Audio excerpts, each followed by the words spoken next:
Recording audio. Now recording audio. Baby's mama's mamas. Baby's mama's mamas. Me and your daughter.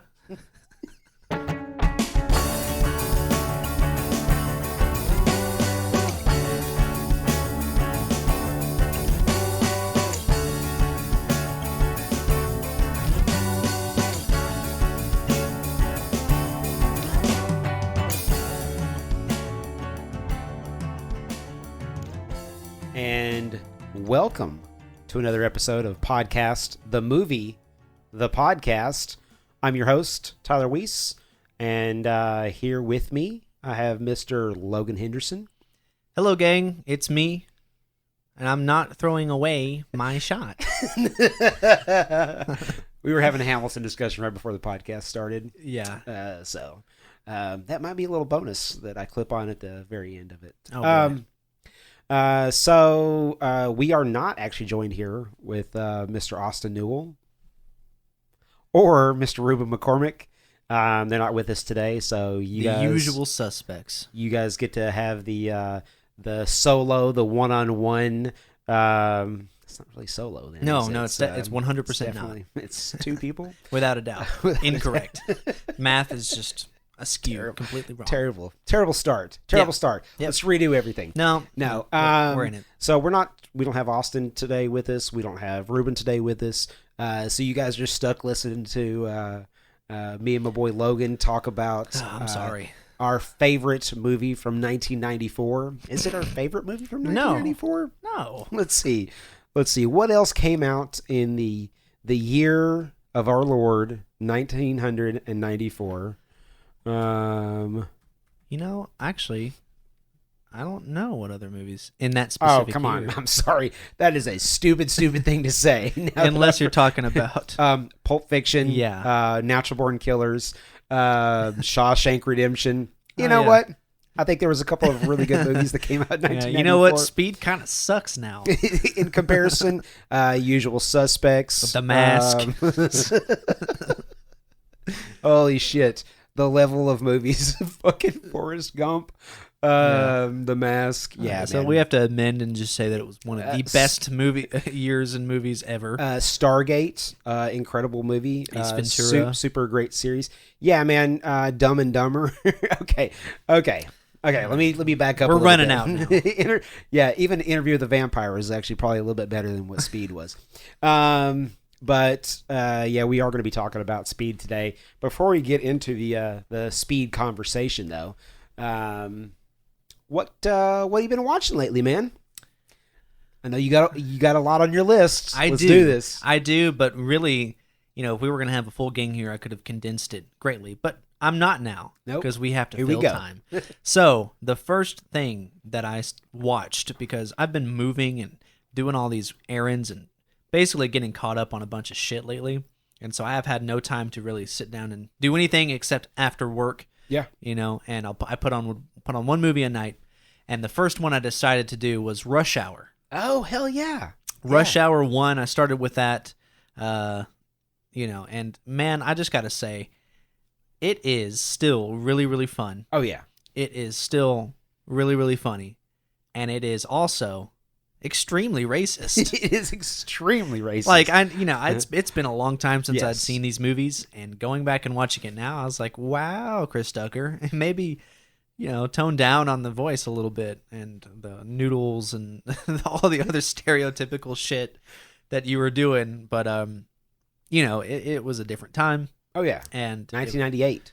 1998, Yeah. and, watching Jackie Chan do his Jackie Chan shit never gets old. Ever. Like, there is a level of physicality that he's able to achieve in doing his own stunts that you just don't see, and you don't get, and it's the style too. Like, there's people like, Tom Cruise famously does his own stunts, but but Jackie Chan, he's like, that's another level right there. it's the creativity. Yes. Right? Yeah. Like, you've got all Utilizing the usual, everything to be able to incorporate into the scene of the stunt work that you're doing. Yeah, it's the ultimate MacGyver martial artist. Yes, absolutely. And at the same time, it's got like the usual scene where you've got Jackie Chan fighting while trying to preserve some type of Chinese artifact. or something. Catch it. Right. Move it around. And he's having to balance all these things at once. Yeah. And, of course, you get the great, end credits outtakes where he just hurts the shit out of himself. Constantly. Oh, yeah. Well, see, the thing about, like, Jackie Chan started out as a stuntman for martial arts movies in China and then ends up becoming just a superstar, and worked with, like, legit everybody that was making movies, martial art movies, for the last 40 years. Like, crazy amount of work that guy did, and all the movies that he actually made that were later dubbed into English. Just incredible work history. And so how far did you end up taking the Rush Hour road? I took Rush Hour all the way through Rush Hour, man. Really? I came out the other side and traffic had died down dramatically. By the time I got to Rush Hour 3, it was just dead roads. Okay. No fun. No fun. No character. Yeah. Rush Hour 3 is not good. First of all, the movie is literally like an hour and 20 minutes long. Okay. It is incredibly short. And it feels a lot like they made it because they were going to make a lot of money. Okay. And it really felt rushed and lazy. Honestly. It did not. It did. Well, no, it did not make a lot of money. Oh, okay, yeah. Yes. Yeah, I believe that because it was really not good. It lost some of the charm. Like, there was some stuff that was still good in it. They did a lot. They played the classics. They played the hits. The what it isn't good for. Yes. They recall that and all that. But on the whole, that was the one that I came away going, man, I was disappointed in that. Okay. But Rush Hour 2 still holds up. Yeah, Rush Hour 2 is, I remember, and I haven't watched those movies in so long. I guess, and then what was the other movies that they ended up, that Jackie Chan ends up doing with Owen Wilson? What's the name of those? Shanghai. Is that what it is? Yeah. The old West movies. You know what's funny too is I was considering watching those next, but I didn't have time to do it because I moved on to the other franchise that I started. But just to close out Rush Hour, still a good watch. Yeah. Watch it now. It's on, HBO Max. Of course it is. HBO Max available right now. All 3 of them. Don't watch the third one. I'm looking at what I'm trying to find. So it cost $140 million. You know what? Worldwide box office, it didn't do bad. Worldwide box office, it didn't do bad at all. So Rush Hour 3, it cost them $140 million to make it. It ended up making $258 million, which is crazy, But there's a reason why that they continue to make those. I was curious to see what Rush Hour 2, because Rush Hour 2 was such an incredible, return on profit. And same thing with like Rush Hour 1 was just a incredible return on that. And, I'm going to talk a little bit about that when we're talking about Speed later on as well. So let's see. It cost $90 million to make Rush Hour 2, and it made $347 million. So, yeah. You can definitely see why they would make a Rush Hour 3, being able to capitalize on something like that right there. Yeah. But just even Rush Hour 3 was a little bit after. It was a little farther removed than the first two. Yeah. And they've been talking about a Rush Hour 4 for years. Yeah. Years. Yeah. And I honestly, at this point, I don't know if it's ever going to happen because I don't think how would. old they are. Yeah. And, I could see Chris Tucker being able to come back for a Rush Hour 4. But you know what? Who am I to say shit? Because, they're making a Lethal Weapon. Was it Lethal Weapon 5 now? I think so, yeah. And I haven't even looked into this at all. I was actually just listening to the Rewatchables podcast. The Rewatchables, they just did Lethal Weapon 2.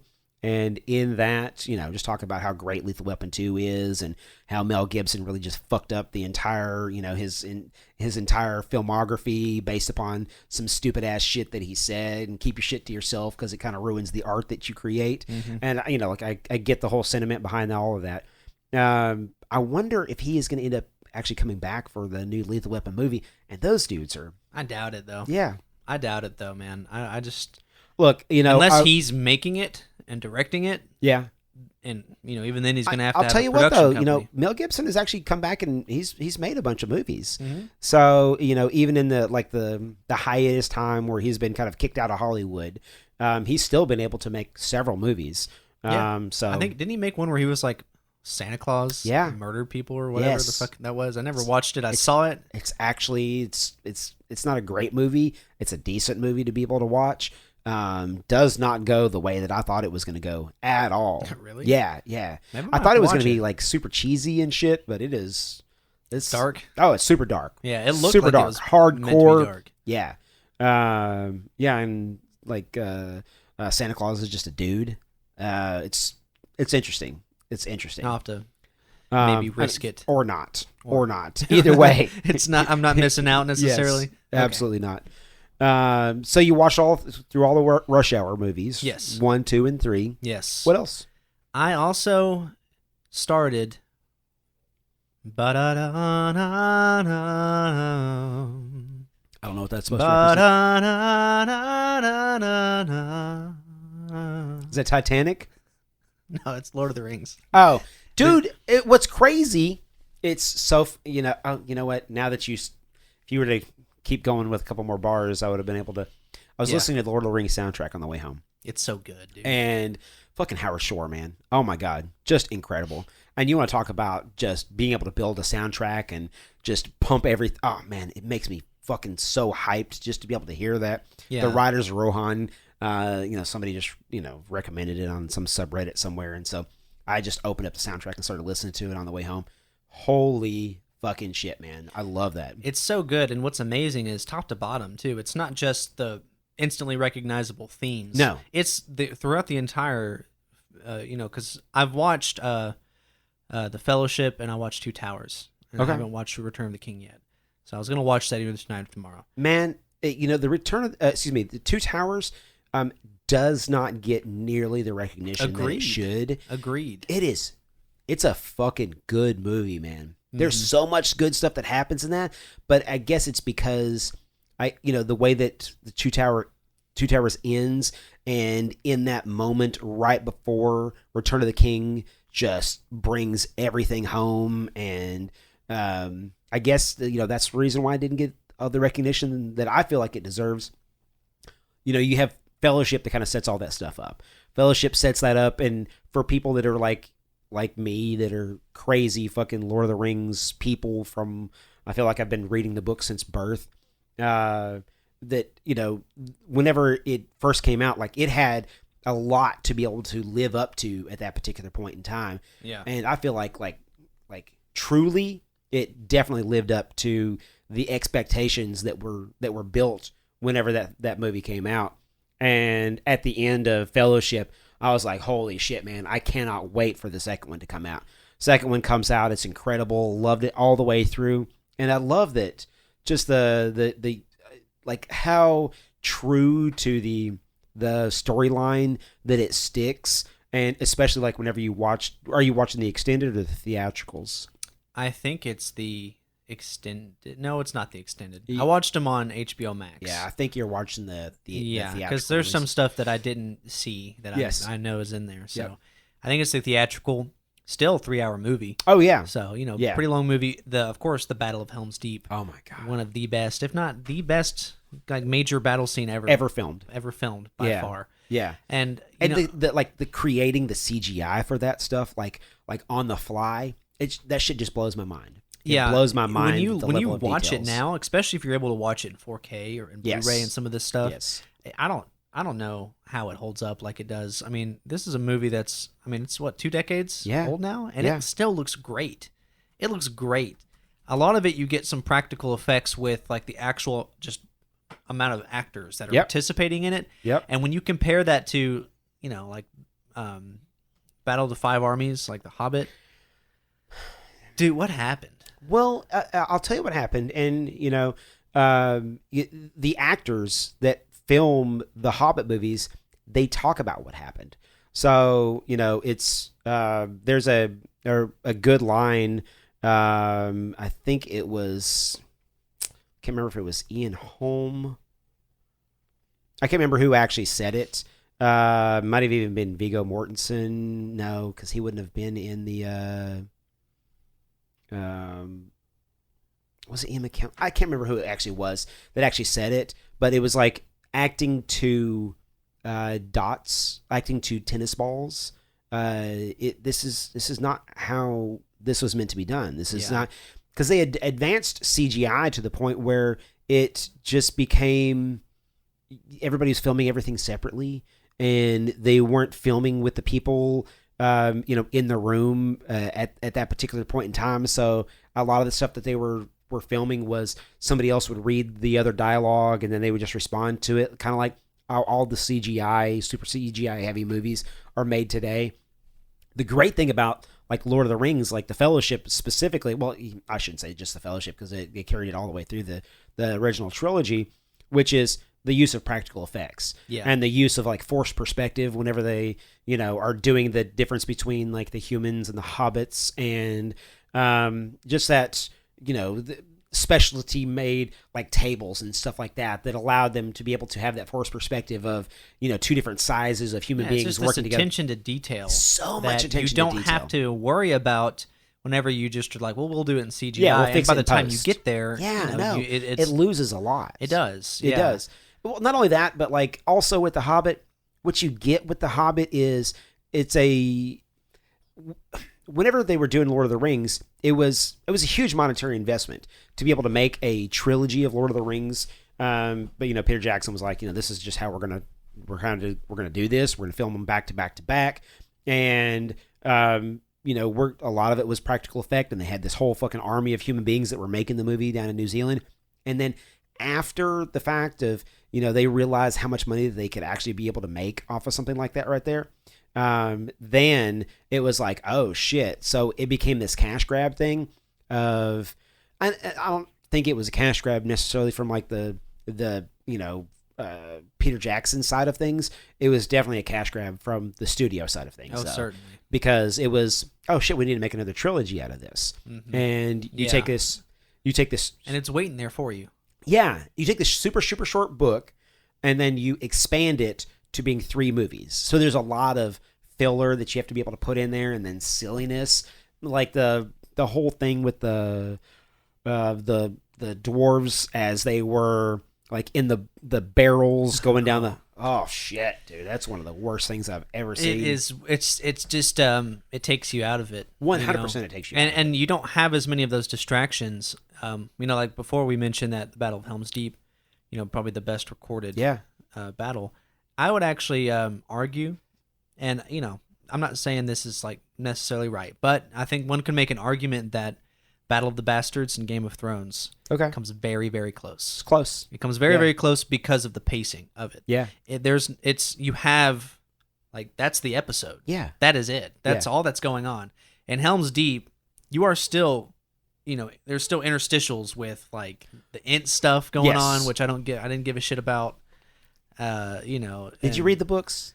I read the books forever ago. Okay. And I know there's more to that. And that shouldn't be a thing that is said. Yeah. Whenever you're talking specifically about the movie. Right. But because because the books are so important to me, all the Ent stuff was very important to me. And in the extended version, there's like 35 minutes more of Ent stuff that people that didn't give a shit about the book and didn't give a shit about the Ent stuff, who gives a fuck about the trees? I get it. I get it from that perspective.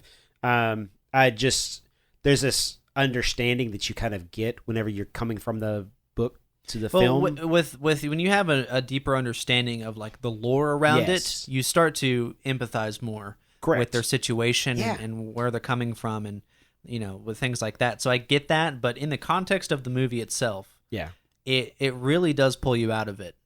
Because there is nothing else like what's happening in Helm's Deep. Whether it's the Frodo and Sam stuff or it's the Merry and Pippin stuff going on with the Ents, it really just kind of pulls you out of it. Oh yeah, in a pretty significant way. And so, like, if you were to watch like an edited cut of just the battle, like on YouTube, I've never done this, but I bet that's awesome.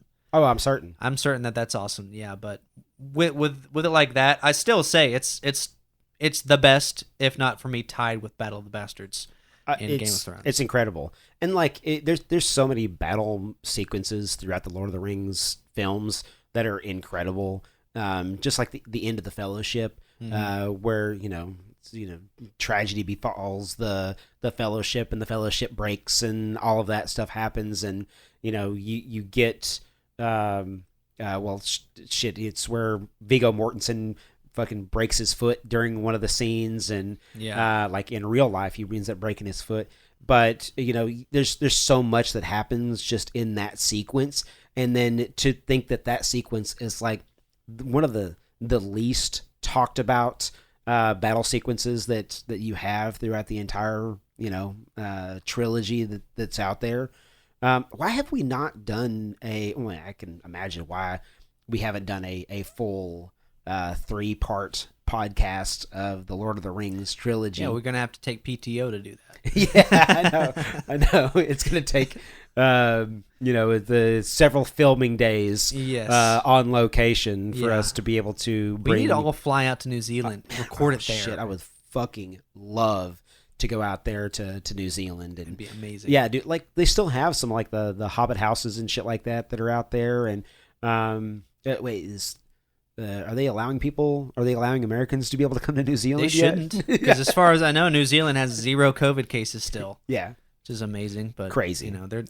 They know how to do shit over there. What?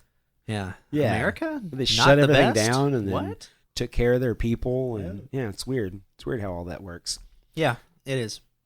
So you watched the Rush Hour series? I did. You watched 2 of the 3 Lord of the Rings. Yeah, and I'll report next week on Return of the King. Okay. For sure. And I also I want to make sure I get this right, just because, it is something. I've been reading a little bit more recently. Okay. So I restarted The Man in the High Castle because we talked about it. Oh, yeah. But I finished The Heart of Business by Hubert Joly. Okay. I know it's not... This is a nonfiction, just help yourself learn about business type book. Sure. But legitimately, this is one of the guys that is known for being able to turn around a business. Yep. And there's a lot to learn in it if That's you're awesome. At all interested in how to lead, how to treat people, not just employees, but people, and how that will contribute to success when it comes to profits and revenue being like the result as opposed to the goal.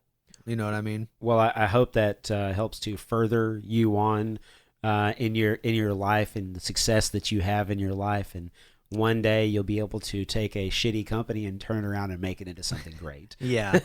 And that shitty company is going to be Apple. Oh, okay. It's going to crash. Okay. And then I'm going to fix it. There you go. I alone can fix it. Yeah. So if anybody can do it, it would definitely be you. Thanks, man. Man. Yeah. That's pretty much it. But Man in the High Castle, fucking great. This is like my 3rd read. That's awesome. In the past. Like, I've never read it. You haven't read it? Never read it. Yeah. Fuck, dude. All right. Yeah. Well,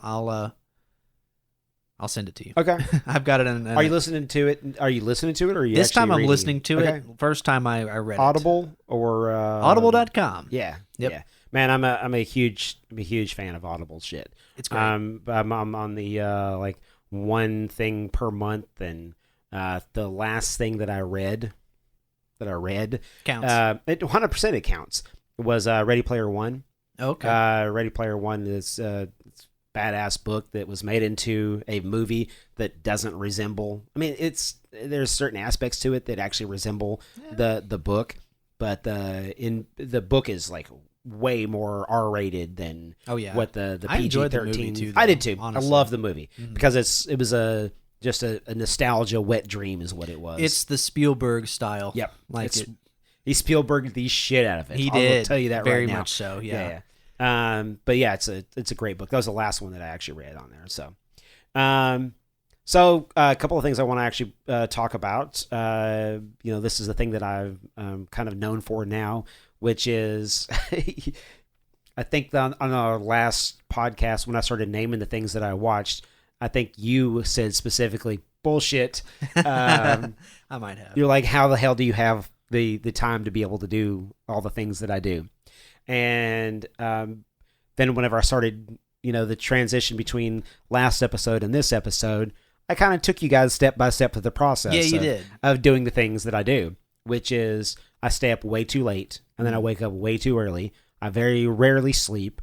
And the entirety of my free time is filled with either watching television shows, watching movies, or playing video games. Specifically Red Dead Redemption Online. Red Dead Online, that's my thing. That is 100% my thing right now.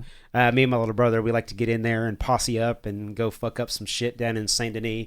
So that's kind of our favorite thing to be able to do right now. So good. I have my character's like a level 72 right now. So Jesus Christ! Oh yeah, you've been putting in some work since last time we played. Been grinding is what I've been doing. Wow.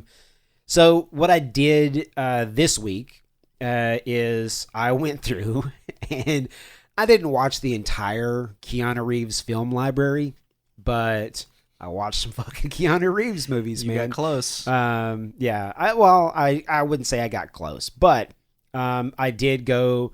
So there's some Keanu Reeves films that I want to talk to you about. All right. So let's see how up to date on the Keanu Reevesness that you are. Uh-oh. Have you seen Bill and Ted's Excellent Adventure? Yeah. Okay. So that's not where I started.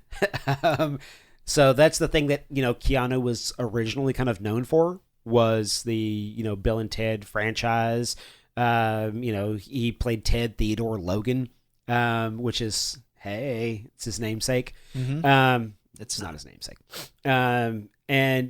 But the things that once you, kind of have an understanding of who Keanu Reeves is and you revisit his catalog, the earliest film that I believe I saw him in, let's see, the earliest film that I ever saw him in was a movie called River's Edge.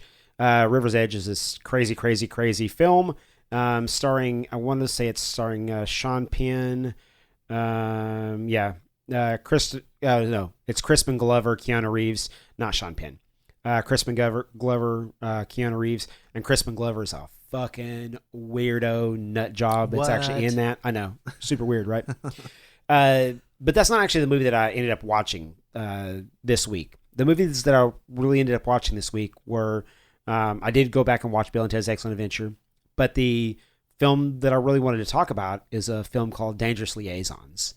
Have you seen Dangerous Liaisons? Haven't seen that one. So Dangerous Liaisons it's not a Keanu Reeves vehicle by any stretch of the imagination. It is actually stars Glenn Close, John Malkovich, Michelle Pfeiffer, let's see, Uma Thurman, Peter Capaldi. Damn, what a cast. It's a crazy cast, and Keanu Reeves as Chevalier Danceny, and he's supposed to have a British accent. Oh, you know what? I haven't seen this movie, but I've seen clips of him attempting that accent, and it is. I know what you're talking about now. It's so weird. Whenever you see like Glenn Close and John Malkovich, like legitimately one of my favorite actors that's ever lived, especially like films like Being John Malkovich, and he plays such an eclectic, crazy, group of characters, but to even like Michelle Pfeiffer, she pulls all that shit off. Uma Thurman, she kind of loses a little bit of her accent throughout it. Peter Capaldi does an incredible British accent. No way. Yeah, I know. Weird, huh? But Keanu Reeves, whew. Yeah. It's not good. Going back to talking about the Rewatchables podcast, listen to, it's one of my favorite podcasts. I've talked about it before on the show, but one of the awards that they hand out now is the actor that feels like he's acting in a completely different movie than everybody else. Yeah. And holy shit, Keanu Reeves is so bad in this, because he's like, oh, brah. And, because that's the whole Keanu Reeves thing is, it can be summed up. That's just what he's doing. And those two just vowels. Oh, brah.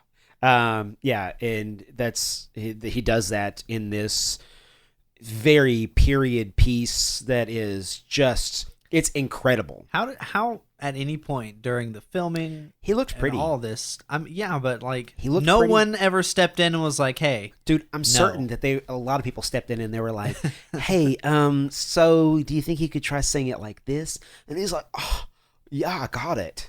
And then they're just like, "Fine."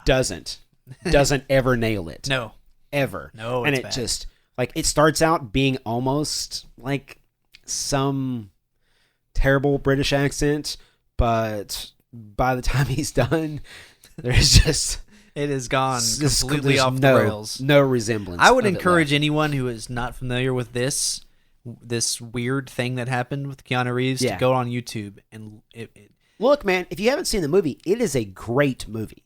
It is a great movie. But it is. I don't know, man. It has to be I know he's not like a huge part of it necessarily. I mean, he kind of is. Yeah, but he's not present in probably 75% of the movie. But in the 25% that he is in, oh man, yeah. I think everybody should watch it just for the John Malkovich, Glenn Close, Michelle Pfeiffer. I mean, it's just the level of acting is so stellar. You got some all-stars. So high level. And then Keanu in the shit out of it. That probably exacerbates it, too. The fact that he's surrounded by all those actors. Yeah. 100% it is. So the other movies that I actually watched this week are Point Break. Break. Yeah, man. Fucking Johnny Utah. Just you get to see Keanu in the shit out of everything. Yeah, it makes more sense though. Yeah, 100% makes more sense. Yeah, that still doesn't. He's not. Let's see, he is in the. Is it the CIA that he is in? FBI? I don't know. Might be CIA. Doesn't matter. That he's. It doesn't matter. It really doesn't matter at all. But he's just excellent. He's excellent in it. And on top of that, I mean, just the cast that you actually get in Point Break, you have him acting opposite Patrick Swayze. And what's crazy is like there's skydiving scenes where it's Patrick Swayze was definitely a risk taker.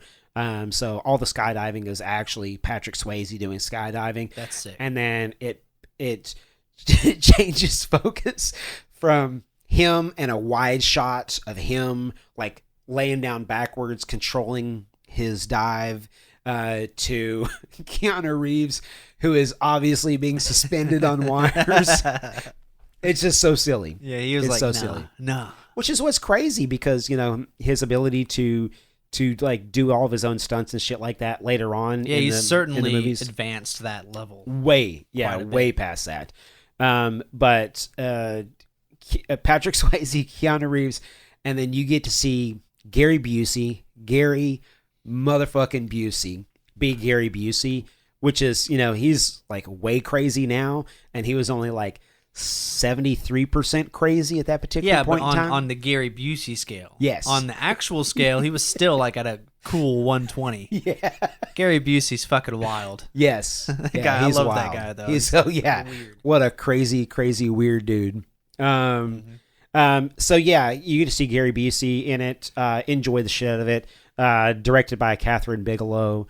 It's a fun movie. If you have a chance to be able to see either it or the remake of Point Break, and if you decide to choose the remake of Point Break, something's wrong with you. Yeah, you might want to go to see a doctor and get that shit checked out because that's definitely a mistake. Don't do that. No, because the new one is just it's hard garbage. It's just so bad. And then the other movies that I ended up seeing, I've talked about it before. My Own Private Idaho, just incredible movie.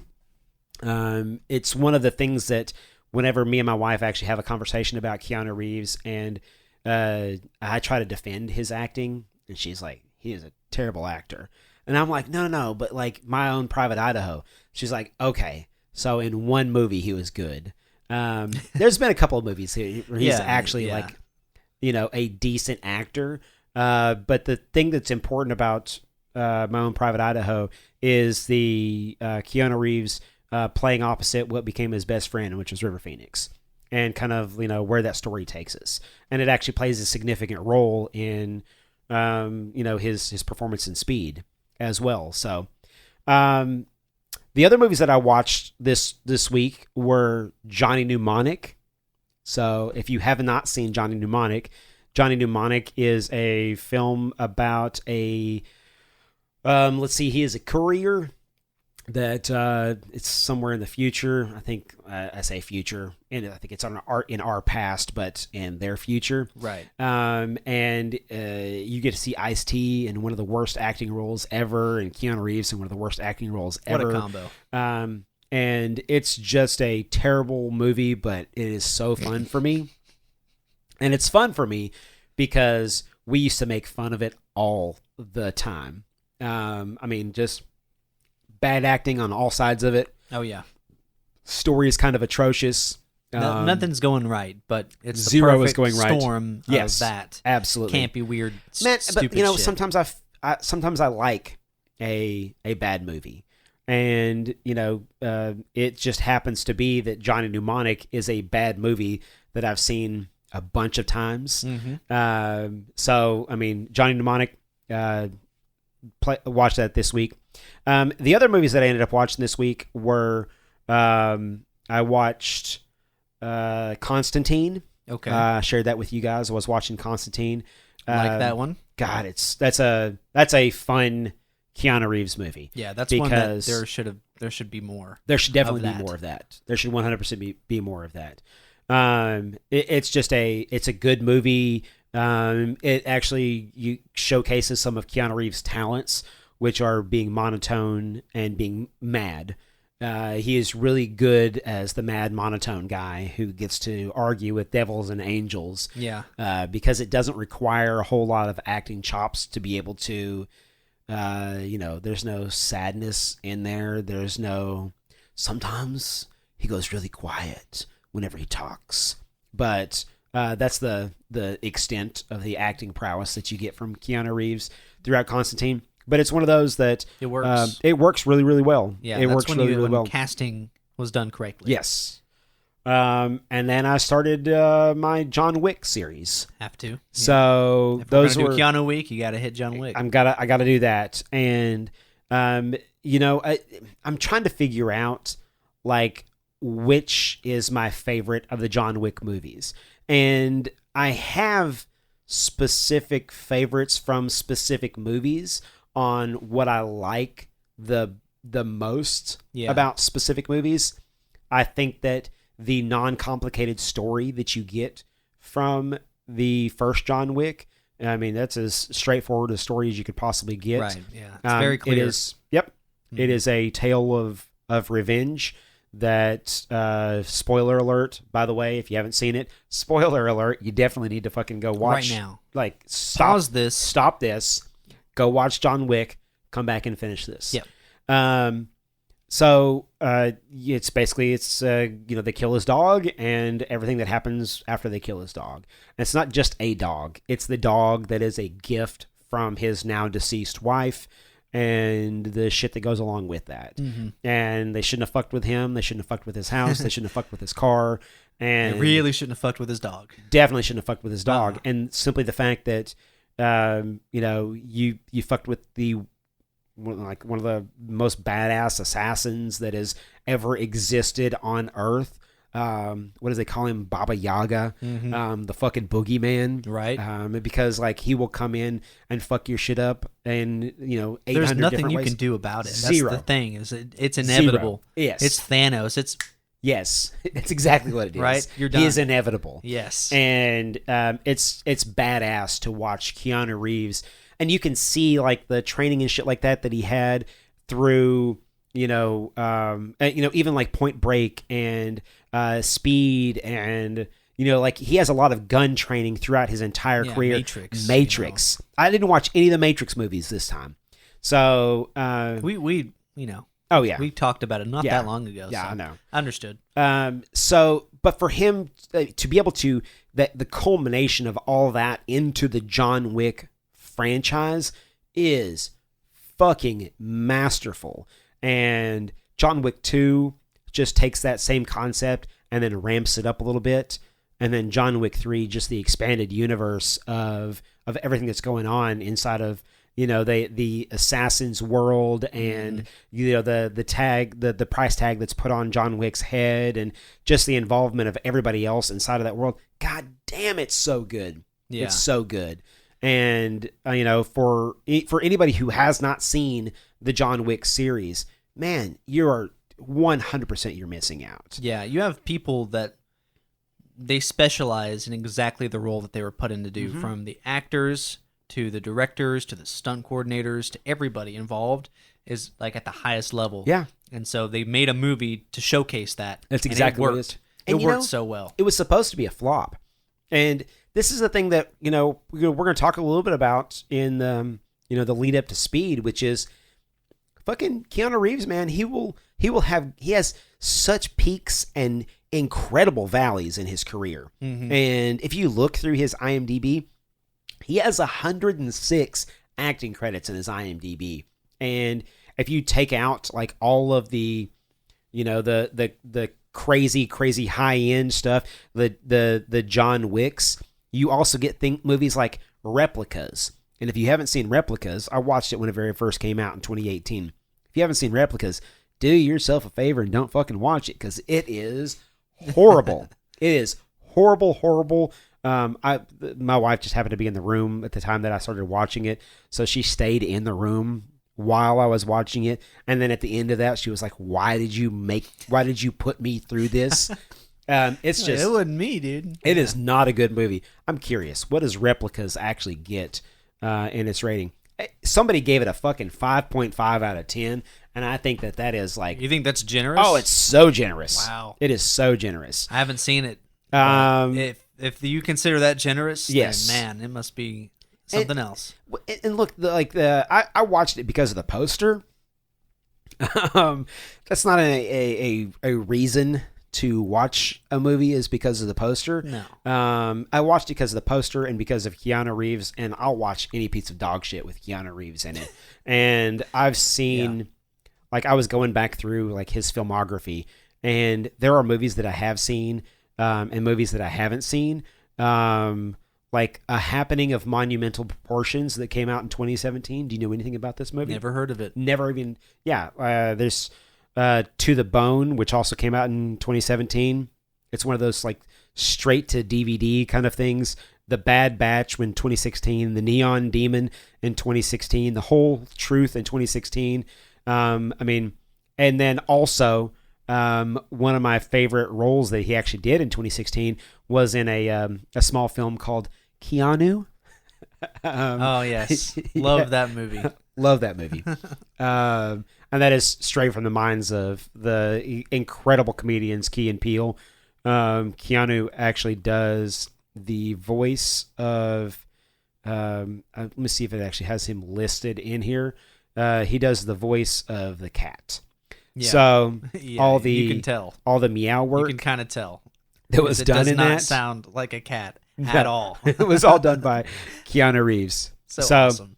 But then there's crazy high end stuff that he does, fucking the Matrix trilogy, the John Wick movies, everything from Point Break to Speed. I mean, you want to talk about a trajectory career of somebody who is just building up to greatness, and then there are times whenever he just doesn't feel like doing something and he just steps away from stuff for a little while. Yeah. And that's kind of what he is known for. He's a very personal kind of dude. I dare anybody to be able to find anything that's ever been said, that's bad about Keanu Reeves.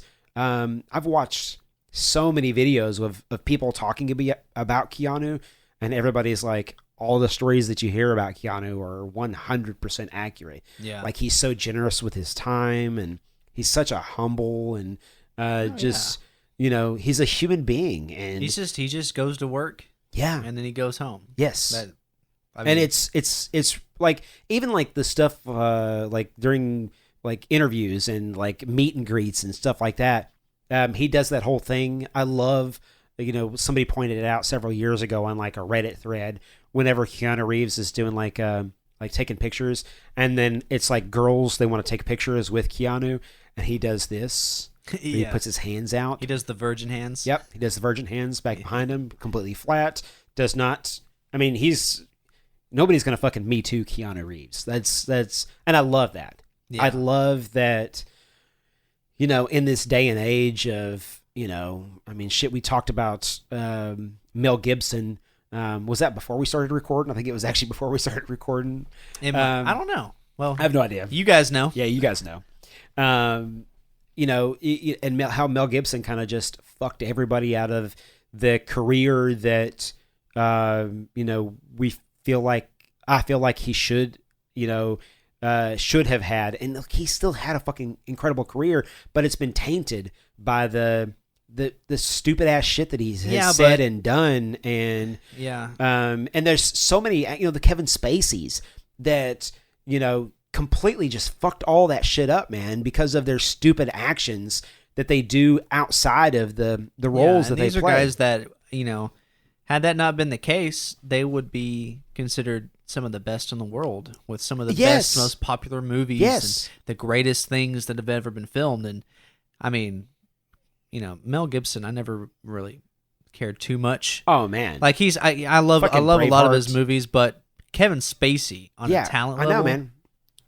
It makes me mad. Makes me mad. It really does. Such a waste. And the fact that, like, the conversation about Keanu Reeves, like, literally zero people have anything bad to say about Keanu Reeves, and I love that. I love that there are still. Gives me hope that there are still, like, great people who are also make great movies. Yeah. Not that Keanu Reeves is a great actor, because I really wouldn't classify him as being a great actor. No.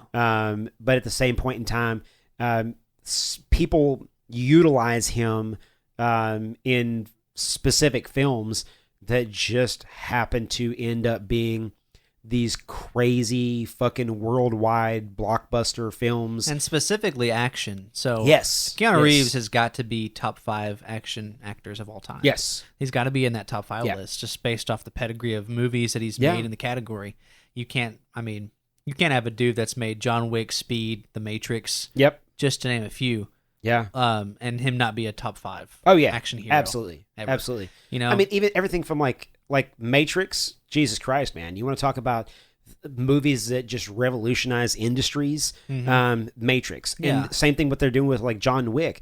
This whole idea behind the crazy ass, over the top, wholly brutalized gunplay mixed with badass special effects, badass martial arts and acting, and just utilizing every bit of that. Practical effects, great filming. God, we're talking about long shots and scenes, and that's why, like, when we were saying, which one of those is your favorite?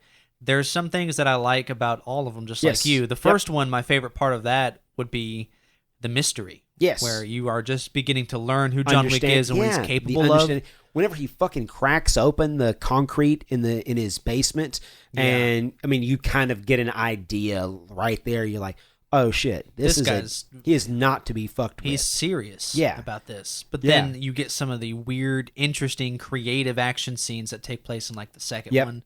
Yep. Is it the second one where they're like walking through the mall, him and Common? That's the. Or is that the third one? Third one, second one. I think it's the second one. It's the second one, yeah. Like, some people think they don't like that, but I love it. I fucking love that thing. Yeah, and then you get to he recreates, not with, I don't think with Comet, but the whole pencil legend with that guy. Oh my god. I mean, it's so good. It's so well done. So incredibly well done. I couldn't pick a favorite one, except for probably not 3, but 3's got a lot of lore backstory with the assassin stuff, which is cool to delve into that. It's like and each one they came out with, they addressed the thing that I wanted more of. They did it. And they just, like, the world of it becomes bigger and bigger and bigger until, like, I can't wait. I was actually just looking, and so it is John Wick's Chapter 4 is in pre-production right now. Chapter 5 is in pre-production right now. So we have at least 2 more John Wick movies that we're going to end up getting. Can we also talk about the fucking Matrix 4 that is going to be coming out this year. And HBO Max. God damn. Oh, and by the way, I'm going to most of these movies that I'm talking about, I did watch on HBO Max. So, I mean, I just went on to HBO Max. If you just search for Keanu Reeves, shit ton of them on there. It's a bunch of them that are on there right now, including Speed. Yeah. So that's where I watched it. Yep. But speaking of that, I don't know how long we've been recording. Let's see. But I feel like is it time? It might finally be time. Oh shit! Yeah, we're well into the record time before we can even start talking about Speed. That's fine, you know. So yeah, man, fucking Speed. It is. It's a fun movie. It's a fun movie. Is it a great movie? No, it's flawed. It's flawed in a lot of different ways. I was actually talking to Austin about it. And Austin, you know, he does this whole thing, like, right after he ends up watching the movie, like, he'll send out, like, his rating of it. I think it was, like, 6 out of 10. And I was like... That's such an Austin score. It's such an Austin score. Yeah. But, so let's talk about it. Let's deep dive into Speed. So, you want to go first, or you want me to give a little bit of history? Go ahead and give a little history. So, a little bit of history behind Speed. Speed is actually it's something that was kind of floating around in the late 80s, early 90s, well, super early in the 90s. But so there was this time, like, after the movie Die Hard was made, and it was basically every action movie that was made after that had to be like, it was described as, you know, okay, Die Hard on, you know, in a something. Or on a something. And Speed was, I mean, it was sold as, okay, it's Die Hard on a bus. So the actual guy who wrote it, his name is Graham Yost. Graham Yost, the other things that he is known for, he created the TV series Justified. I don't know if you... Great. Fucking incredible. And, you know, he has a soft spot for me, because he actually created not just Speed, but the movie that he wrote directly after this was a movie called Broken Arrow. I've actually spoken about it on the podcast. It's Christian Slater and John Travolta and Howie Long, which is just great. Weird. It's such a bad movie, but it's one of my favorites, you know, from... you know, teenage years. It was great. It was great to be able to watch silly things like that. He also wrote Mission to Mars, but and just this the career that he has had thus far has actually been incredible. He actually created Sneaky Pete as well. It kind of in the same vein as. Feels very Justified-y, but it's another, like, really good show that's out there. So Graham Yost, whenever he wrote this, it was based on this whole idea behind. I want to say it was something. It was a train on which he ends up doing at the very end of the film. It was like this train that was out of control, and there was a bomb on the train, and so he was trying to figure out a way of being able to incorporate that into this idea behind you know, something that could just, you know, propel all of this forward. And what you end up getting is, you know, he was like, oh shit, you know, if it was on a bus, you know, he could make it on a bus. And the original script behind this was actually just, you know, it was the entirety of it was going to take place on a bus. You didn't get the opening intro that was, you know, the kind of the introduction to the characters, Jeff Daniels' character and Keanu Reeves' character. And also the introduction of the bomber, fucking Dennis Hopper, which we have had a fun conversation about Dennis Hopper right after you had watched it. And it was, you know, it was very much a script that was, you know, once they get on the bus, then everything takes place on the bus. And it was originally supposed to be done by, what was his name? McTiernan.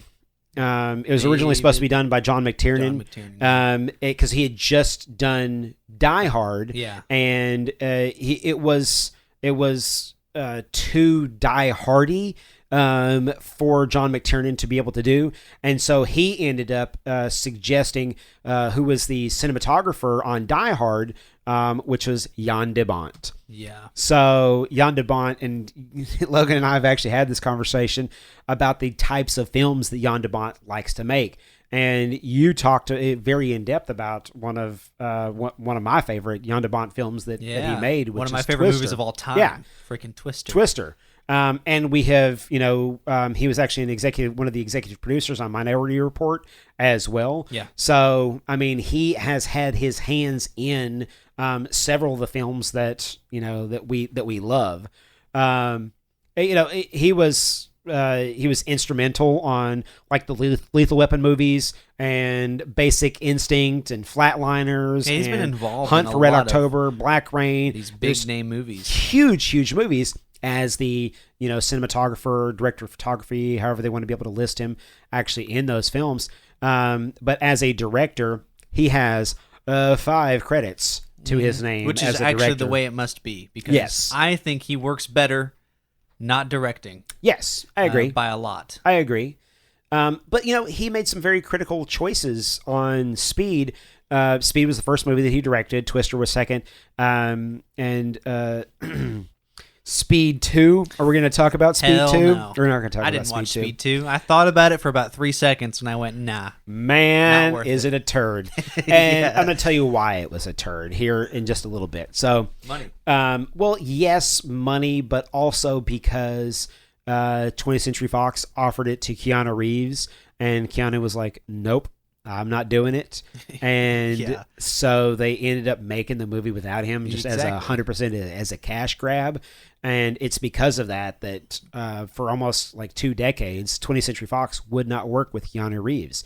So you want to talk about like the ups and downs in Keanu Reeves' career? A lot of that came from the choices that he made in the movies that he chose to be able to, participate in, not participate in. He has a very...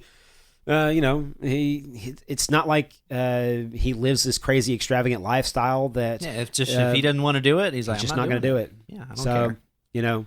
It's a job for him. It really is. But with Speed, Jan de Bont actually, so he got the Graham Yost screenplay, and one of the I didn't know this until I started doing a little bit of research on it. Joss Whedon actually wrote almost all of the dialogue that takes place in the movie. Yeah. Is he credited? Whedon. Yeah, I don't know. I don't know if he's credited, because I feel like maybe I'm just revisionist history, but I feel like when I was watching it, I saw his name somewhere, and I was like, it may. I was like, I'm actually looking it up right now. The Joss Whedon, and I was like, who else is named Joss Whedon? Oh yeah, it's 100% it's because they brought him in as part of the writing. Yeah, he's not actually listed in the written by, but is he in the very top? Nope, it's just straight up. It's Graham Yost. Gets all the writing credit behind it, but like all of the dialogue in there is written by Joss Whedon, and it's written by him to kind of give the characters more, less like die-hard one-liners. There's still a couple of like the little one-liners that are out there. There's the stupid lines, and whenever at the very, very end of the film, whenever Dennis Hopper ends up, I was going to say most of them are Dennis Hopper. Lost his head. Yeah, most of them either involve or are spoken by Dennis Hopper. Yeah, but it's the Joss Whedon-ness of it. The dialogue that takes place in there. I enjoy it. I enjoy the dialogue. I enjoy like the camaraderie that you kind of get between Jack Traven and Harry, which is Jeff Daniels' character. I like the kind of the way that those two play off of each other.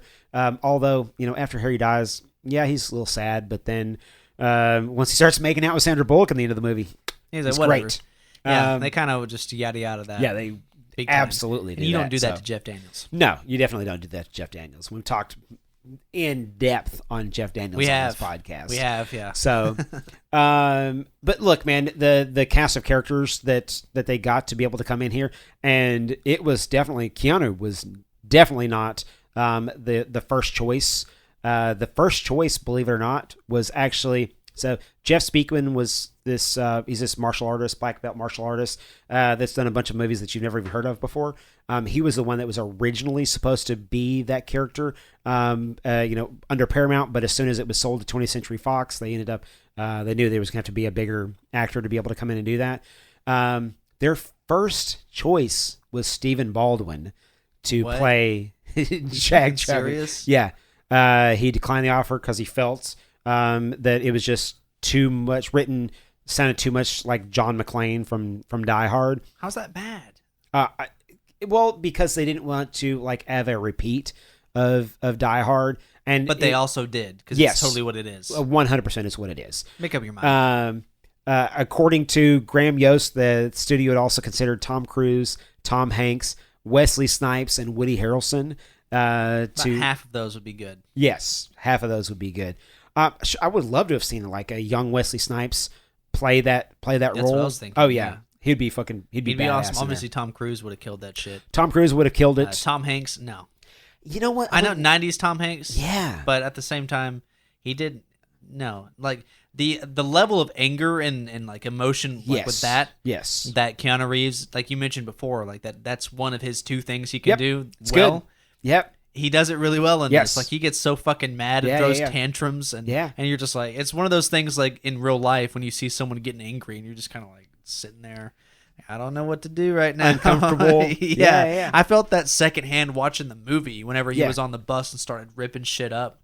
Starts fucking freaking out. Yeah, and I'm like, dude, you have to hold this down, man. And you're looking you can't keep it together for these people. Fucking Annie, Sandra Bullock, she keeps yelling, Jack, oh my, because she's wanting him to calm down because she's fucking freaking out. Yeah. And if he's freaking out, then, then it's real bad. Yeah. And he says, we're all going to die. Yeah. And I'm like, dude. This is bad. That's not a great thing to be able to tell everybody on the bus at that particular point in time. It's not. So, one of the other things I really wanted to mention is, two other characters. So, Alan Ruck. So Alan Ruck, who's Cameron from Ferris Bueller, he plays a very important part in the film as the guy that's on vacation to L.A. and he's just going around and seeing all the stuff. Also in Twister. Also in Twister. Yeah. There you go. Ron DeVore brought him back. And Joe Morton. Joe Morton is the guy who plays Cyborg's dad. Cyborg's and dad. And also in Terminator 2. Which that's the thing that I'll always remember him from is his hey, Austin, if you're listening to this podcast, just mute this for just a couple seconds. It's his death scene in Terminator 2. Yeah. Where he's doing that whole I know, right? He's holding the dead man's trigger, and it's so weird. But it's so effective. So effective. Yeah. So effective. I love it. I love him so much.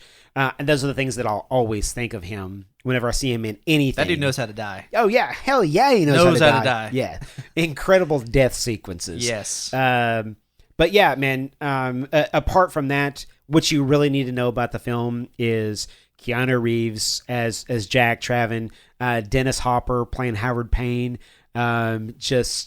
He is on a scale of 1 to 10. He's a fucking 13 and a half. It's a little man. much. Yeah, it's great. It's a little much. It's great. It got on my nerves actually. Yeah. I've never particularly enjoyed what he does in this movie because he really cartoon villains the shit out of it. Yeah. In a lot of ways. I love it. And you mentioned that the original script was them just on the bus. Yes. I think they should have leaned a little bit more into that. I think the intro goes on a little too long.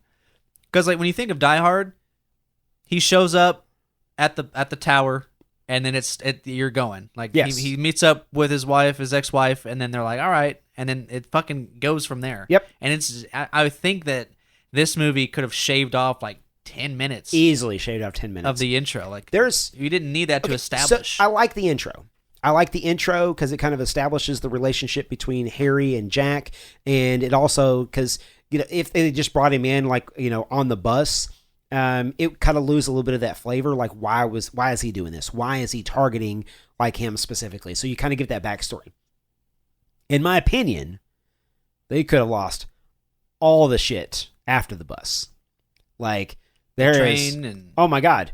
Like, agreed. You know, you forget... it's been so long since I've watched Speed that you kind of forget that the movie doesn't end at the end of the bus. You got dude. You got 30 minutes left in this film. Yeah. And you're like, oh my God. Well, I think that's ultimately why they didn't stick with it, because they ran out of shit. Yeah. Like, even in the movie, there's times where they're just kind of sitting there on the bus talking. Yes. Like, there's nothing else you could do now. Yeah. You know, it's maybe it's because I revert back to like work, but I'm just like, you guys are wasting some time right now. You guys should be time coming up with ideas, talking it out, do something. Yeah. And they're just like chatting. Well, and it kind of feels like the opening 30 minutes and then the closing 30 minutes are different movies. Yeah. Than and it's, how long is this movie? How long is Speed? I think it's 2 hours. Is it 2 hours? It's very long. I will tell you that. It's a lot longer than it needed to be. Yeah. It's almost 2 hours exactly. Yeah. And like I said, the whole ending part of that with the train and look, there's some things that we have to talk about. There is the bus jump. Defies all known understanding of physics. So would you believe if I told you that they actually jumped a bus for the making of Speed? I believe it. I've seen it, but they also, I'm pretty sure, set off a bomb. Yeah, it doesn't. You see it fucking it's lift so up. bad. It's real bad. It feels like that was done on like 1/20th like model scale that was attached to the end of a stick. Yeah. And they were like, wee. But no, they actually jumped a bus. And it flew way fucking further than they had anticipated it flying. Yeah, like they ripped all the guts out of it, and then whoever they got as doing the physics calculations on how far this thing was going to go was not good at math, and then whenever they jumped it, it went way fucking further than it did. But I mean, they ended up getting a cool shot, I guess. It's iconic. It's iconic. Yeah. It is 100%. It's an iconic part of the film that is so ludicrous. It's almost infamous, I would say. Yes. It probably is. In how clearly staged and like not right it is. Definitely not right. Yeah. It feels like it belongs not in this film. Yeah. It feels like it was they came up with this idea behind jumping a bus, and then they built the film around that, which I know that wasn't the case. And the fact that it's not just a trope that they used once, but it's a trope that they used twice, right, with the train inside the same film. And then whenever they told him, they were like, the track isn't finished. And he was like, oh, what the fuck, y'all? And, he goes over there and just holds on to Annie. And then, the whole fucking train jumping up out of it was just so bad. It was so incredibly bad. It doesn't make any sense. Doesn't make zero sense at all. What would have made the movie better? What's because that? they started to touch on this kind of through the city. They should have taken that bus through all kinds of locales. Like, yes. More time on the bus. That's why you could have cut that other shit. Yep. Like, have him, like, where did this take place? Los Angeles. Los Angeles? Yeah. Take him to the beach or something on the fucking, on the beach. Yeah. Take him in the like, don't do the train. Take the bus. Yes. In the fucking tunnel. Okay. And then it comes out. Okay. Like, that would have been so much better. I'm right there. Right? I'm with you. Like, I'm with you. I agree that there was more opportunities to do wacky shit with the bus. Yes. There was way... And so have you ever seen Speed 2? Yes. Okay. But only one time. Yeah. And I watched it when I first watched Speed years and years ago. Mm-hmm. I watched Speed 2 okay. after the fact, and I was like, this is... I think I turned off. I think I did. Because I think when I realized that Keanu wasn't in it, I quit watching it. Like, I'm pretty sure that's what happened. I don't know if I've ever actually seen all the way through Speed 2. Okay. It's not good. No. If you finished watching it a third of the way through, that's just as important. I know I definitely have started it. Okay. But I've never, I don't think I've ever finished it. Speed on a boat. Yeah. Except you can't jump a boat over anything. Mm-hmm. And what's hilarious is there's a couple of moments that are super, super funny that they use in that, which is the guy who gets his car stolen in Speed. I bet I could find his name. Glenn Plummer is the actor that's actually in it. He's listed as Jaguar owner. Mm-hmm. He reprises that role in really? Speed 2 as the guy who's driving like a little speedboat, and they end up commandeering his speedboat, which is hilarious. He's like, "Are you fucking serious?" Yeah. But in Speed, there's a couple of line readings that Keanu Reeves does in Speed, and the one that me, my brother, my dad have made fun of the most is that moment where he presents his badge to Glenn Plummer, known as Jaguar owner, and says in almost this exact tonation, "LAPD, get out of the car." And it is so bad. Yeah. It is. Well, I think we need to take this time to address the ADR. Okay. That happens. Well, you think about like the way that they had to film this. Yes and no, but so we talked about Jean Dubon as the director. Yes.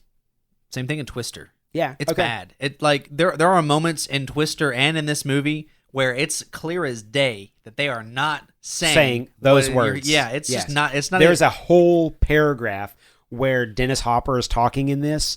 Yes, that's what I was thinking about. It's like it was they did it messed up. Yep. Like I don't think they did it messed up. I think what they were doing is like during the takes, they were just like stick this other audio over the top of this, and everybody's like, "It's fine. It's fine." They didn't care. Yeah, it doesn't matter. It's so crazy. It was when he was talking some shit. Yeah. And saying one of his dumbass one-liner things. He's like, whatever. Yeah. So that is real bad in this movie. Yes. I get kind of why they did it and why you had to do it with a lot of it, but so much of this also clearly was not, fully done. Like when he's, on the little cart thing under the bus. Yes. Right. Yeah. Like.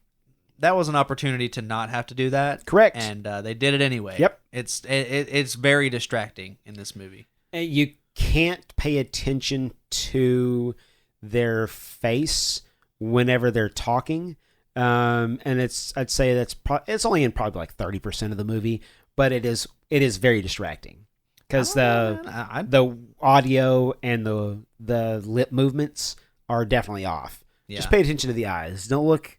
Pretend like they're wearing a mask. Do what you've been doing for a year. Yeah. Just pay attention to the expression that's in the eyes. That's where they get you. So. Oh yeah.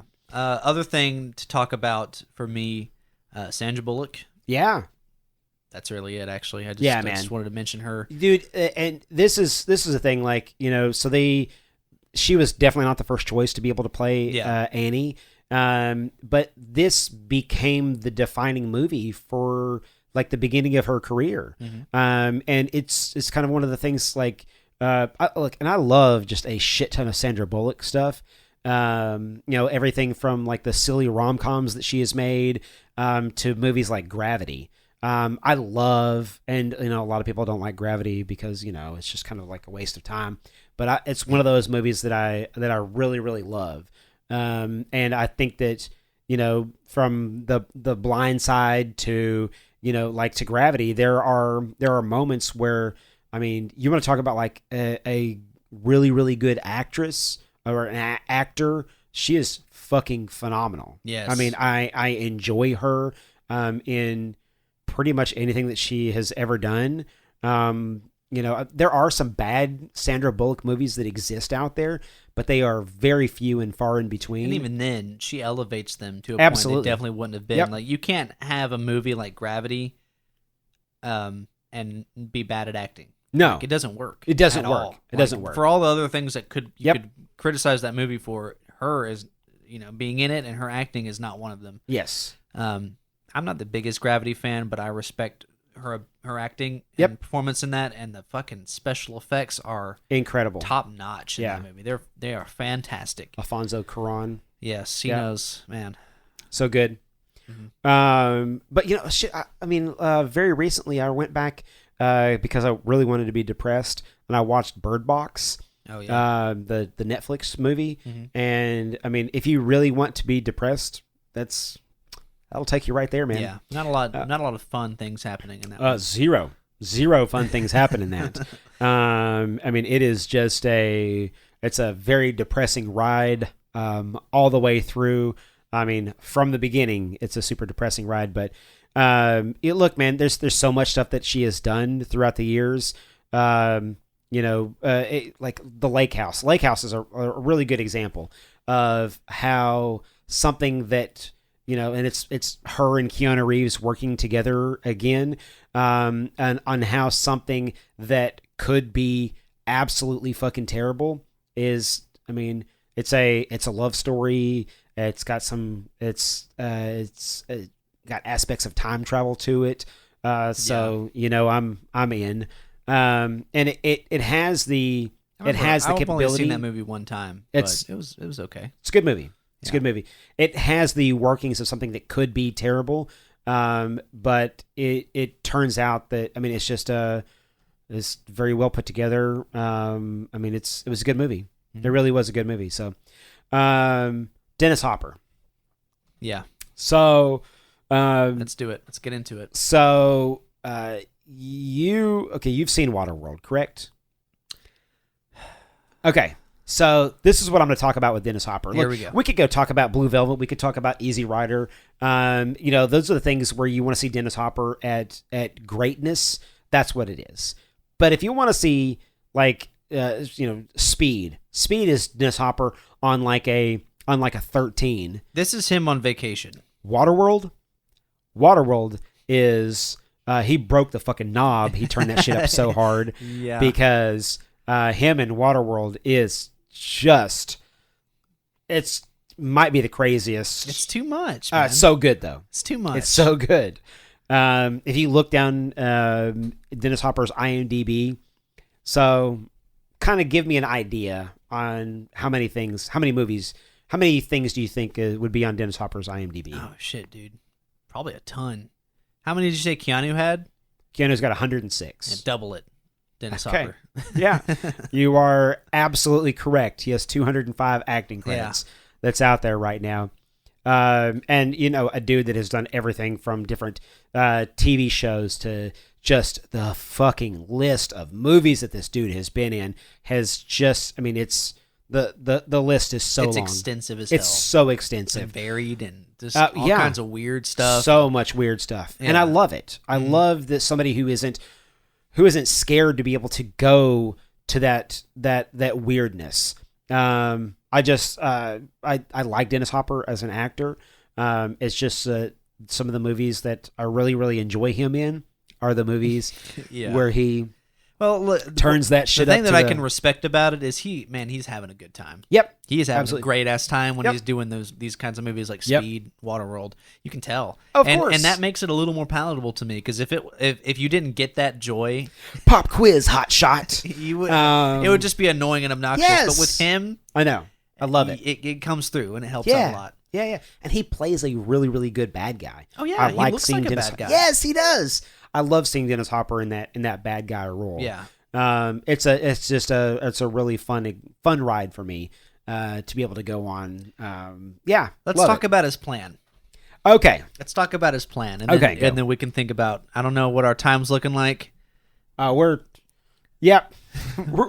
start wrapping up here soon, but we got about 10 minutes before we hit that hour and a half mark. Okay. So we already talked about the beginning. He did the thing in the building because elevator. He wanted money. Yep. Why did he want money? Because they fucked him out of his pension. Yeah. He was disarming a bomb. Worked for the Los Angeles Police Department. Was disarming a bomb. Ended up blowing up part of his hand. Mm-hmm. And they ended up fucking him out of his pension and gave him a gold watch. Yeah. And very cool. So he was doing it for money. Yep. Now, how is he able to take that knowledge to build all of these complex explosives without a hand? He does have a hand. It's just fucked up. So you can actually see it's really scarred up and everything like that. You can tell he's had multiple surgeries on his hand. And he definitely has the talent because he used to disarm these bombs. And so in order to be able to disarm these bombs, you kind of you have to know how to build those bombs. A general idea. Yes. But not the full. It's not the full understanding. He's a bomb building expert. Okay. Yes. So this one job goes wrong.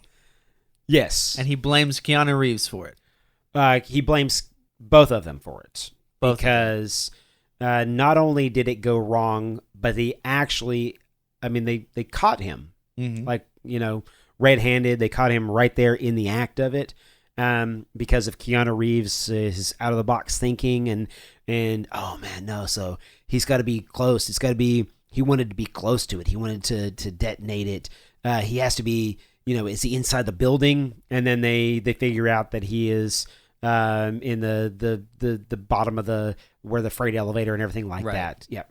So, one, great restraint by Keanu to not shoot and kill him right there. That's correct. Because that would have ended the movie. Yeah. If this was like real life, yes, he would have been dead immediately. Immediately. Because that's just what American police do. They shoot you first. And then they'll figure out if that was the right call. So what he chooses to do instead is he shoots Harry. Yeah. Yep. Which is dumb. It's so dumb. That's the logic on that is so bad. It just doesn't make any sense. I'd shoot the hostage. Yeah. He does. Fucking idiot. And he does. Yeah, he does. Yeah. He's like you actually did it, you dumbass. It's not a smart plan. No, it's not. Yeah. And so how does he know whenever he's devising this whole bus on the bomb thing? What if Jack's off bomb on the bus? Yeah. Did I say bus on the bomb? That's correct. It's late. How does he know that he's going to be the one to respond to this call? Okay, so he so this is I had never thought about that before, but here I go. Okay. So he's spying on him, he's following him, and he knows that Jack takes the first bus that he blows up and kills the driver of the bus. Mm-hmm. He knows that Jack takes that bus in the mornings. I don't know. Was he intending on killing Jack that time? No. I think that he was intending on killing the driver of that bus and then whoever else was on that bus to get Jack's attention. Yeah. Now, why would you want to get the guy who beat you last time? Yes. If you want money, why would you not just kill him and then do the bomb on the bus thing as ransom later? Because he's a supervillain, and as we know from Bond movies, you can't kill Bond. Yeah, you have to tell him the whole plan. Got to tell him the whole plan, how to beat it 100%, and then you give him the opportunity to be able to beat it, because these are the rules. And if Howard is anything, he's a man who plays by the rules. His rules. Yeah. Some rules. Yeah, absolutely. Rules that he likes. Yeah, so... in that moment, yeah. I don't know, man. I know that this is not the kind of movie that you need to think too much about. Oh, definitely not. But... definitely not. It was something that after I watched it this recent time, because you know me, that's what I do on this podcast. Yes. I go way too deep into some of it. Oh, I like to as well, but sometimes, you just got to turn your brain off and enjoy it just for the sake of enjoying it. And to be clear, I don't know if I've said it yet, but I love this movie. Yeah. I love this movie. Yeah, this is one of the classic action movies I grew up, it came out a year before I was born. Yep. But I certainly watched it absolutely when I was super young. Always loved it. Always had a crush on Sandra Bullock. That's so funny. Yeah, I know. I'm sorry, but it is. Hell it yeah. is what it is, man. It just is what it is. But yeah, I just wanted to briefly mention before we go, the plan sucked. Plan did suck. Plan was awful. It was awful. Never gonna work. Nope. Wasn't gonna work at all. You know what would have been better?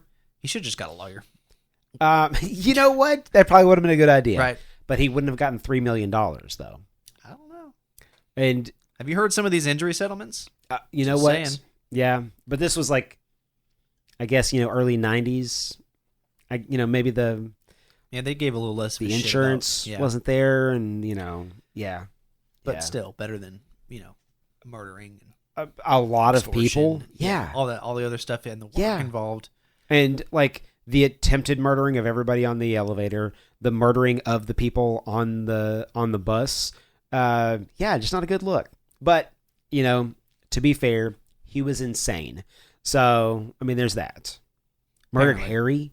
Yeah. Murdered Harry. Don't murder Jeff His Daniels. fucking death scene in that. You don't murder like Jeff the Daniels. moment when he realizes he's fucked and like he's got that look on his face where he's just like, yeah. Man, this is it. Yeah. Yeah. That was fucking Jeff Daniels. I know. We've said that exact phrase before. Yeah. Fucking Jeff Daniels. Fucking Jeff Daniels. What a plays dude. the shit out of Jeff Daniels in this movie. Yeah, dude. Yeah. It reminds me of that time we talked about last time when we did like a bonus episode and he played Jeff Daniels. Yes. Jeff Daniels. Like Keanu Reeves is incredible at playing Keanu Reeves and Jeff Daniels is great at playing Jeff Daniels.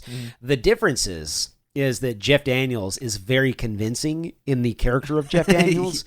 And Keanu Reeves always... This is this is one of the things that I love about Keanu. Keanu is he's a very simple actor. It feels like whenever he's acting, somebody's like, okay, say LAPD, get out of the car. And he's like, LAPD, get out of the car. And they're like, perfect, next scene. And no second takes. No, nothing like that. Yeah. They just move forward. Yeah. Good enough. Yeah. Good enough. It's hilarious that somebody of the acting caliber of Keanu Reeves has been able to maintain the career that he's been able to maintain throughout the years. And, I mean, to this day, to 2021, people are super, super excited for the next installment of whatever the Keanu Reeves franchise brings us. Yeah. So, yeah, man, you want to talk about the star power of somebody to be able to not just carry a single film, but to carry so many films over the years. It's incredible. It really is incredible that we've been gifted somebody like Keanu Reeves. We never even delved into like the lore of Keanu Reeves. I actually read it was a short story that somebody wrote, and it appeared on Reddit at one particular point in time. And that's probably weird. Do you know about the whole story of like Keanu Reeves being an immortal?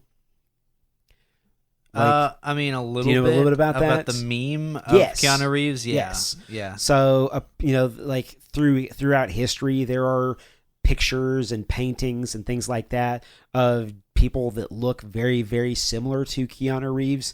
And, he like whenever in, 1989 or, the early, late 80s, early 90s to today, he doesn't really look like he has aged tremendously over that period of time. And his ability to be able to play, any age between then and now is pretty damn spectacular. So there's this lore, this meme, if you will, of Keanu Reeves being an immortal. And somebody wrote this incredible backstory about how, he is an immortal and lives in like 100 years. Whenever they create time travel, he actually travels back in time and then gets to live this entire life again, and like the loved ones lost, and just crazy time travel story about Keanu Reeves as a human being. I'm in. Oh yeah, fuck yeah, I'm in. I would love to be able to see a movie that is based upon. Yeah, of course. Yeah. That would be I'll help awesome. Whatever you need me to do. It would be awesome. Any last thoughts on Keanu, Sandra Bullock, or the movie Speed? Only that this will probably not be the last Keanu Reeves movie we do, and I am looking forward to the next one. Absolutely. Looking forward to it. We're not going to pick a movie this week for the movie that we're going to be watching next week, only because we are short. I've got another suggestion. Oh, fuck them. Okay, here we go. Right, this is an opportunity for us. Right, let's go. Now, obviously, we can't vote this out because mathematically it doesn't really work. Okay, but we can discuss. Okay, maybe. You kind of already have a movie in mind. I do. I do have a movie. Do you have a movie? Because I know you probably weren't prepared. I was not prepared for this. if you'll go ahead and present your movie, by the time you present your movie, I will definitely have. I'll be happy to do that. Now I know that this week, just now, we just talked about an action movie. Okay. However, this movie I want to talk about and want to watch is one of my absolute favorite movies. Okay. That's really ever been made, especially within the last 5 years, I think. Maybe it's been longer than that now. Time flies. Kingsman. Oh. I really want to watch and dive into Kingsman, the first one. Man, that thing's awesome. Talk about a movie that, again, that really just exploded that guy's The second career. one, not so much. The second one, you know what? I still like it. The style of it is fine, but it doesn't. I don't know what it is with it.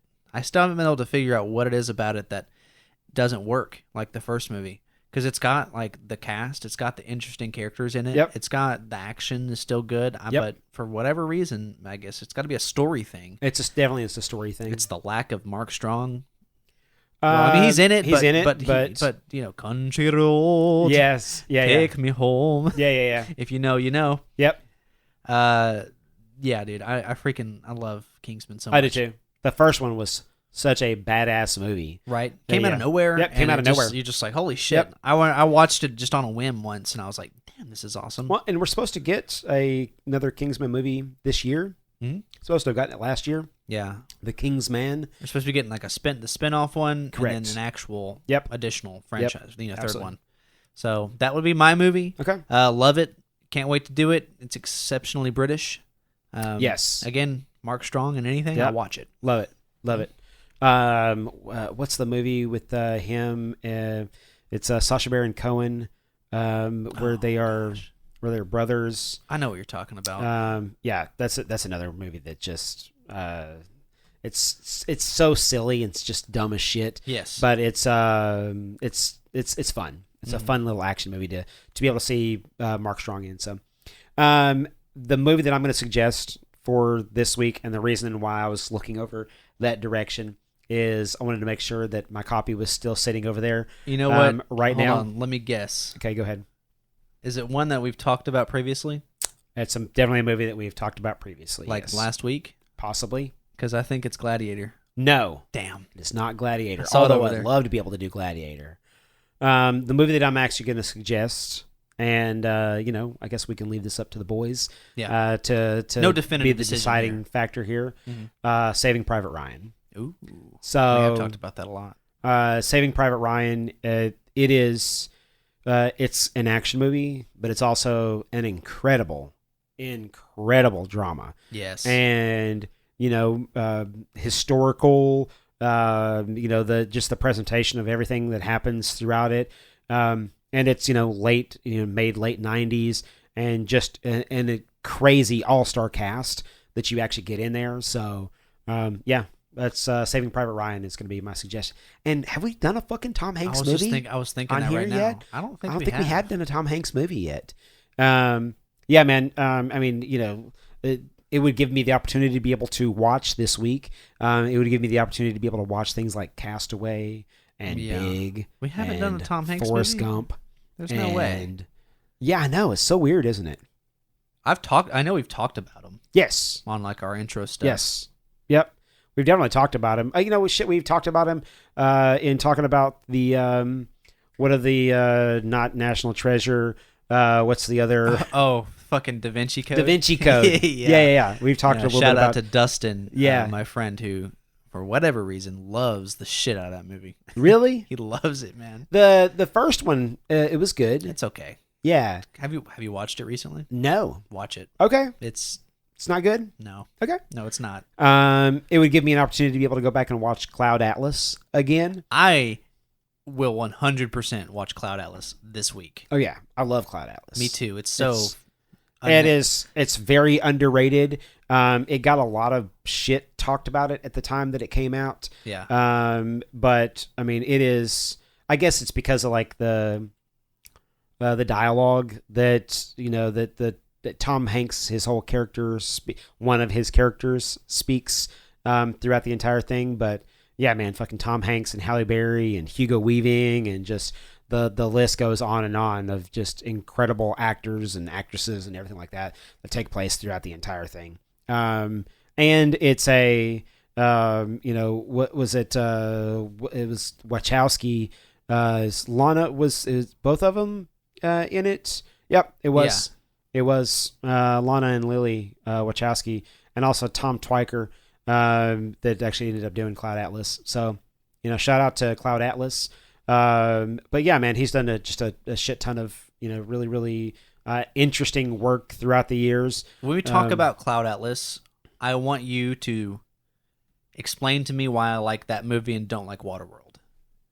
Okay. Because I don't understand. I don't understand why you don't like Waterworld. I need to rewatch it. It seems like a movie like it should be like right in your wheelhouse. Yeah, I know. Yeah, I don't know. I'll rewatch it. Go back and watch it. Yeah, you'd enjoy it. Is it on HBO Max? I don't think it's on HBO Max, but I do actually own the 4K copy of it on Movies Anywhere, and it's something I could definitely screen pass to you. All right. So I will commit to watching it this week. It'll be awesome. So you guys heard it here. Next week, Logan's going to give us a review on Waterworld and why he loves Waterworld so much. You guys ain't going to be able to talk about anything you watched because I'm going to go on a whole dissertation. I love it. Mm-hmm. All right, guys. Into the podcast. Yeah, send your good wishes to Rubyen and Austin that they feel a little bit better. Absolutely. Be able to come back next week, which they should be back next week. And until then, we'll see you guys next week. Later.